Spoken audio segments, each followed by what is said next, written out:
Hello students, welcome to my channel literature ज्ञान।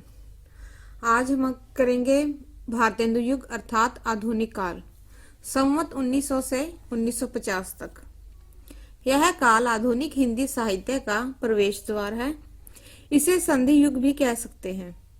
इस काल में जहाँ कविता संबंधी नवीन विषयों का ग्रहण हुआ, वहाँ कविता की पुरानी परंपरा का संरक्षण भी हुआ। भाव क्षेत्र और कला क्षेत्र दोनों में इस युग के साहित्य के कवि की अपेक्षा समाज सुधारक, प्रचारक और पत्रकार अधिक थे।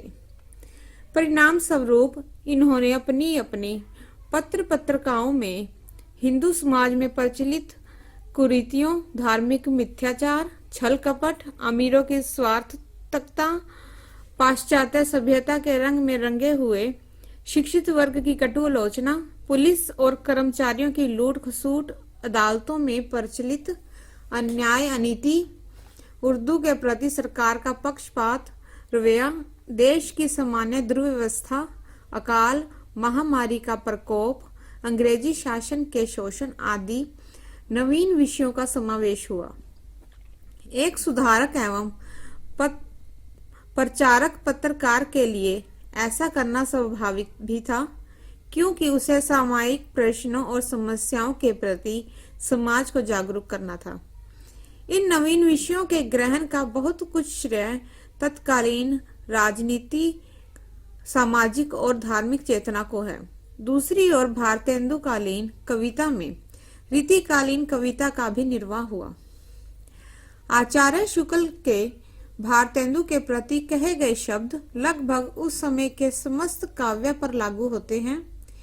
एक ओर तो राधा कृष्ण की भक्ति में झूमते हुए दिखाई देते थे, दूसरी ओर मंदिरों के अधिकारियों और टीकाधारी भक्तों के चरित्र की हंसी उड़ाते और स्त्री शिक्षा, समाज सुधारक आदि पर व्याख्यान देते पाए जाते थे। प्राचीन और नवीन के इस संधि काल में जैसी शीतल कला के साथ भारतेंदु का उदय हुआ, उसमें संदेह नहीं है।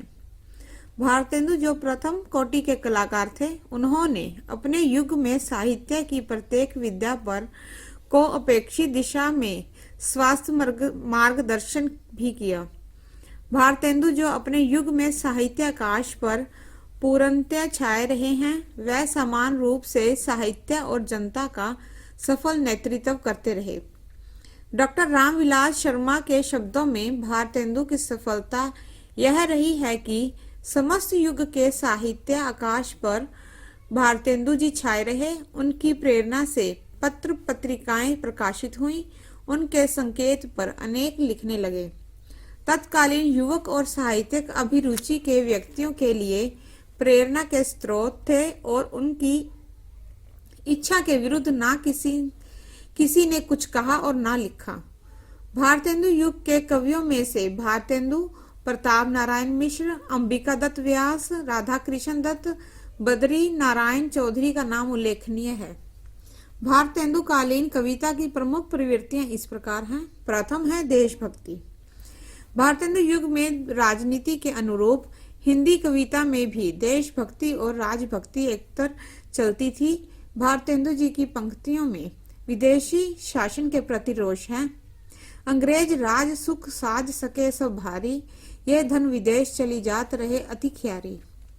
देश की राजनीतिक, सामाजिक और धार्मिक अवनति को देखकर उन्होंने अतीत का गौरव गान करके उसको बनाए रखने की चेष्टा की है। इनकी कविता में विदेशी वस्तुओं के प्रति क्षोभ प्रकट किया है और देश की जागृति के लिए देश से बार बार प्रार्थना की है। प्राचीनता और नवीनता का समन्वय। इस कविता में जहां देश प्रेम और समाज सुधार आदि नवीन विषयों का समावेश हुआ, वहां भाषा, भाव और छंद की दृष्टि से यह युग सामंत का युग है। इस काल के कवियों ने पुराने भक्त कवियों के समान पद्य भी लिखे, लीला आदि का गायन भी किया और रीतिकालीन कवि के समान नायिका के नक्शिख सौंदर्य का वर्णन भी किया। धन्यवाद।